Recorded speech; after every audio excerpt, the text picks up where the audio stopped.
My WWE Hell in a Cell 2013 pay-per-view review. The pay-per-view went off the air a little while ago. As far as my thoughts of this show, I thought this was a very lackluster pay-per-view from WWE. Definitely a show I would recommend people to pass on.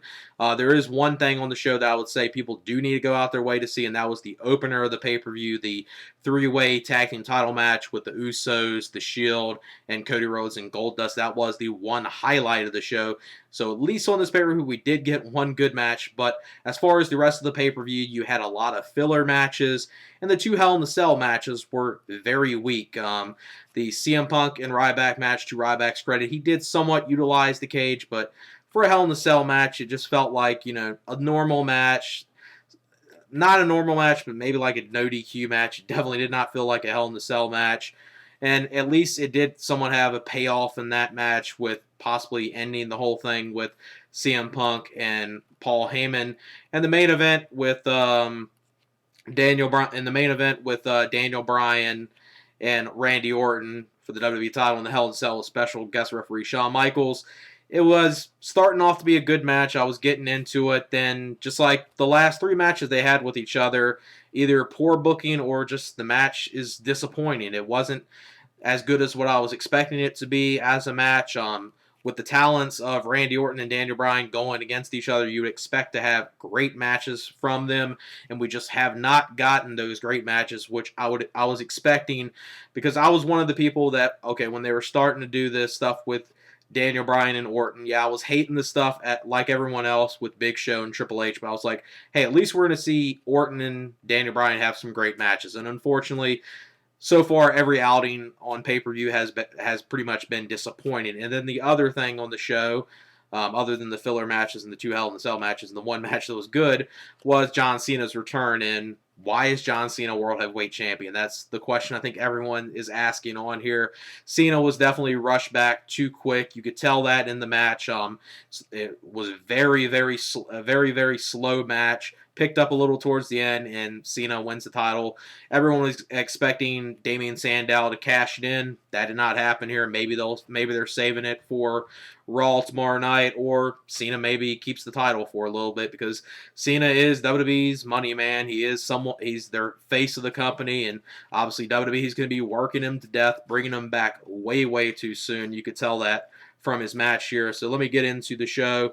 On the pre-show, we saw Damian Sandow and Kofi Kingston. Decent for a kickoff match. Wasn't too special. Sandow won, so they at least did have Sandow win. I'm glad of that. Actually, the one thing, even though they were teasing it the whole show, and I kind of did want Sandow to cash in tonight, his Money in the Bank briefcase. What they need to do with Sandow now is kind of have him get some credibility, have him start winning some matches, and then maybe cash it in. But, Cena, how long can they keep the title on him, really? Especially with, him pretty much still banged up and brought back way too soon.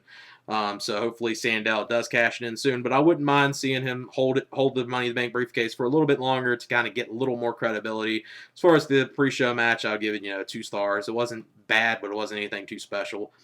Then the kickoff of the pay-per-view, the opening match was Cody Rhodes and Goldust versus the Usos versus The Shield, and a 3-way match for the tag team titles. Obviously, Cody Rhodes and Goldust just won the titles recently on Raw, and I'm glad they're champions. And this was a great match, a great opener. The fans were into this match. Really, the one time in the whole entire show the crowd was electric. I mean, they were into this match a lot.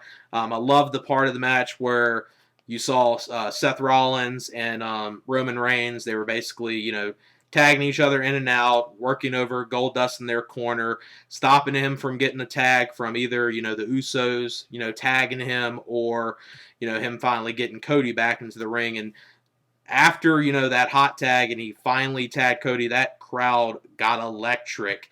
And, Goldust is performing in the ring probably the best we've ever seen him. I mean, he's probably performing almost better than he was in his prime right now. So, he's doing some great stuff. I love this tag team with Cody Rhodes.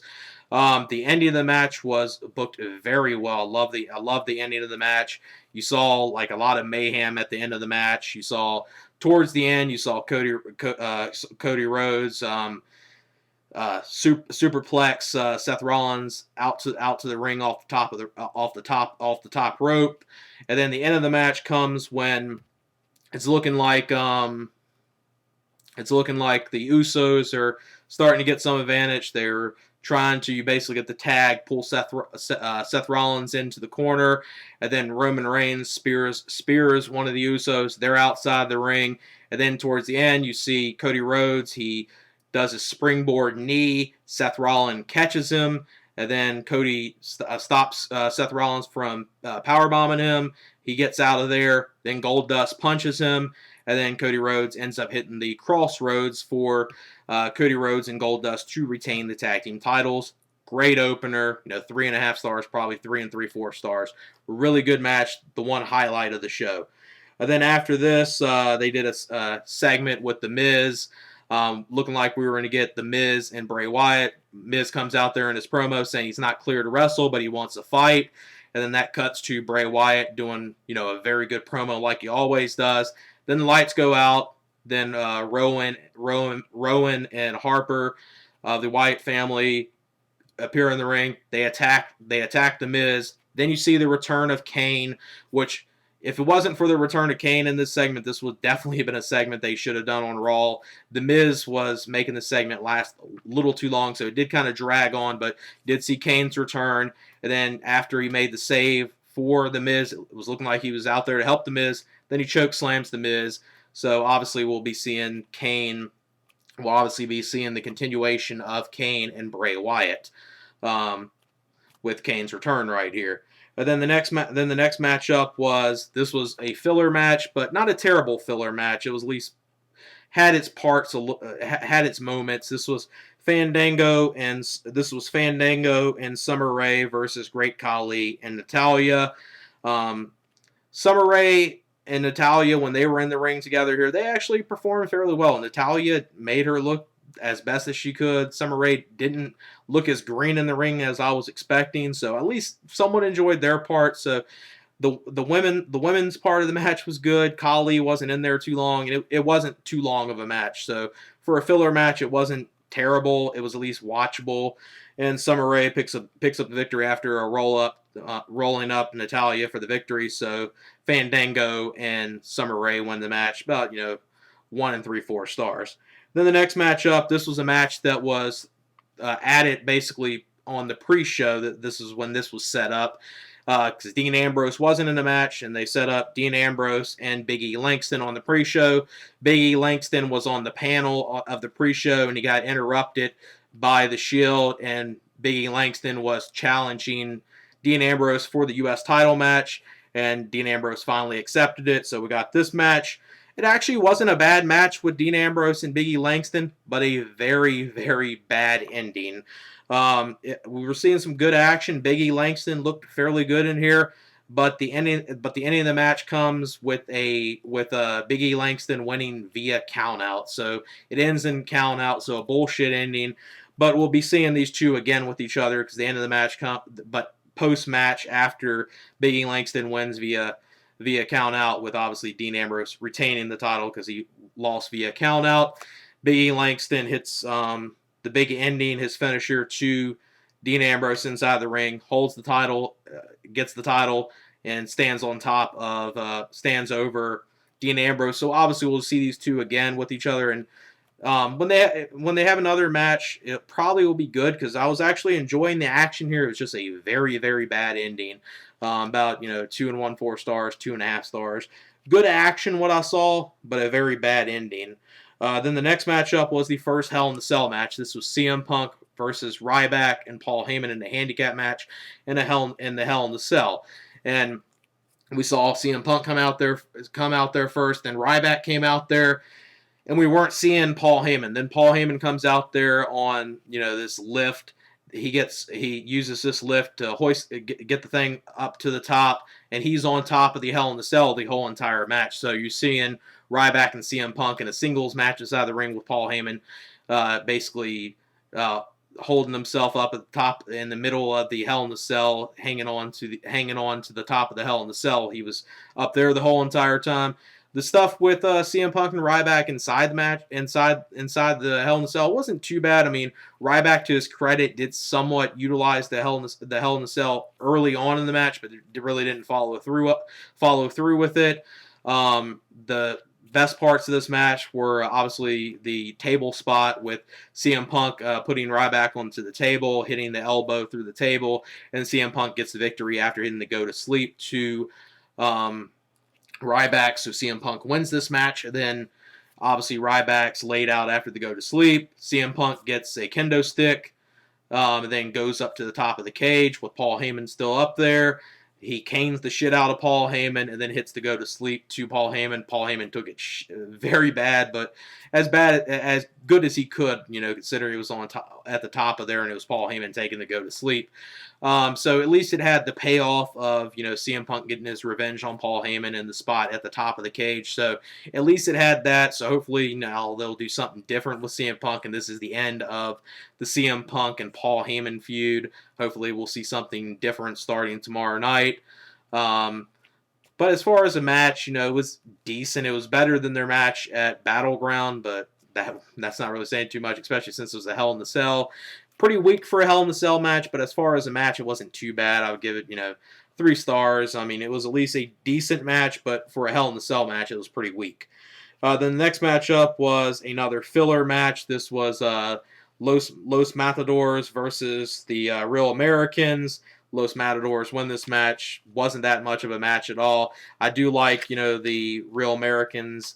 The Los Matador gimmick, I just think, is idiotic, and the whole thing they're doing with the El Torito. I mean, I get it. You need some comedy relief, and I guess the fans somewhat like it a little bit, but it's just kind of stupid, I think. As far as the match, it was probably the worst match of the night. 1.5 stars at best. But then after this was Alberto Del Rio versus John Cena for the World Heavyweight Championship. Obviously, I already gave my thoughts on John Cena being brought back way too early. I think everyone will pretty much agree with that. That WWE, I mean, I know WWE looks at John Cena as their money man, and he is their money man.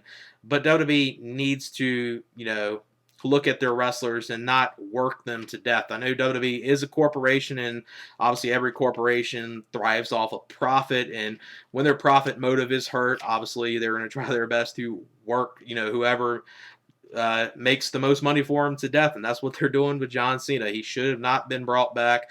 The match started off very slow. It was very boring for a little bit.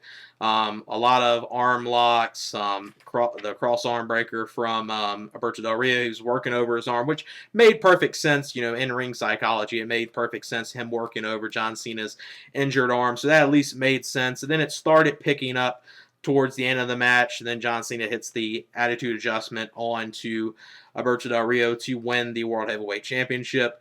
And just very pointless for this to have John Cena return, win the World Heavyweight Championship. He did not need to win it. Obviously, a lot of people were probably hoping at this point, after John Cena won, that they were going to do something with, Alberto Del Rio beating him down post-match and then Damian Sandow cashing in. That did not happen. Cena's on the stage, walks to the back, so Cena is the World Heavyweight Champion and continues to be the World Heavyweight Champion walking out of the show. I didn't hate the idea of him becoming champion, but I think they should have done the cashing in the briefcase and doing something post-match with Alberto, maybe selling it like he re-broke John Cena's arm to kind of write John Cena out of action, because he's being brought back way too early. I mean, you could tell that in the match. I mean, John Cena tried his best to put on the best match he could, but you could tell he was still pretty banged up. As far as the match, John Cena's effort, I do got to give him, he went out there and tried his best, so I got to give him credit for that. As far as the match, 2.5 stars, 2 3/4 stars at best. Then the next matchup was AJ Lee versus Brie Bella for the Divas title. Pretty typical Divas match, nothing too special, but at least it had a good outcome. AJ Lee is still Divas champion, so that's the best thing coming out of that Divas title match, is AJ Lee is still the Divas champion. As far as the match, about 1.5 stars. Brie Bella tapped out of the Black Widow, so that's how AJ Lee retained the title there. And then the main event was Randy Orton versus Daniel Bryan for the WWE title inside the Hell in the Cell with special guest referee Shawn Michaels. Before the match starts, after Shawn Michaels, Randy Orton, and Daniel Bryan are out there, Triple H comes out there with the belt, shows the belt to Orton, gives his hand out to Orton. Orton shakes his hand, tries to shake Daniel Bryan's hand. Daniel Bryan refuses to do that. Then the match starts. You saw some pretty good stuff with Daniel Bryan and Orton here, but it wasn't a great match. It had its moments in some parts of it. They did do stuff outside the ring. They didn't really utilize the cage that much, which is like one of the biggest gripes that a lot of people are probably going to have with the Hell in the Cell pay-per-views they've done over the years. Is when they do these type of matches and do the Hell in the Cell matches, you're supposed to utilize the cage, and they never really do it. Obviously, one of the main reasons why they don't want to utilize the cage that much is because they're obviously in the PG era. They don't want to do spots where they have the wrestlers gig themselves, and they aren't going to use blood. Which I'm one of those fans that says you don't need to use blood that often, but this type of match you kind of do need to use it because it does add to the match. And especially when you're doing a pay-per-view like this, and it's just like, okay, we're having two Hell in the Cell matches, but the matches really don't have too much heat behind them. It really makes the Hell in the Cell type match pointless. Even though I guess, this time with Daniel Bryan and Randy Orton, they at least had some reason behind, this was their third match on pay-per-view. The title was vacant, so there was a little heat behind it. Orton and Daniel Bryan, did some good stuff in here. Not that greatest match, but not a terrible match either. It was just with Daniel Bryan and Orton, I think many people were expecting an excellent match between them finally, but we did not see that. The ending of the match comes. Obviously, we knew Triple H was going to have a role in here. Towards the end of the match, you see Randy Orton. He tries to hit the RKO onto Daniel Bryan. Daniel Bryan blocks it and shoves Orton into Shawn Michaels inadvertently. So we see a ref bump, and then this brings Triple H into the ring, and then Triple H gets hit with the big. Then Triple H, throws Daniel Bryan after he's arguing with Shawn Michaels, and then not Shawn Michaels, but Daniel Bryan hits Triple H with the big knee. Shawn Michaels sees this, reacts to it, hits Daniel Bryan with the super kick, and Randy Orton gets the victory that way. But the one way they did it was they did it in a way where he kind of just reacted to what Daniel Bryan did to Triple H, and kind of turned on Daniel Bryan, but not completely, because at the end when he was going for the count, he was reluctant into counting the 3 for Orton. He did count it. Pay-per-view ends with you see Randy Orton and Triple H inside the ring celebrate, and that's the way the show ends. So is Daniel Bryan out of the main event picture right now, and are we going to have to see Orton and Big Show for the WWE title next month at not Hell in the Cell, but Survivor Series, which probably would be a terrible feud, and I don't think anyone wants to see a Randy Orton and Big Show feud, but looks like that's the route that we might be going. As far as the show, I would probably give it, a 5.75 out of 10. Definitely a show that is not worth seeing. Pass on this show. Obviously, the one thing I highly recommend on the show was the opener. The triple threat tag team title match is the one thing everyone needs to see. Other than that, you can pass on the pay-per-view because a lot of the matches were filler, and the Hell in the Cell matches were pretty weak as well. So that's it for my WWE Hell in the Cell 2013 pay-per-view review. All right, peace.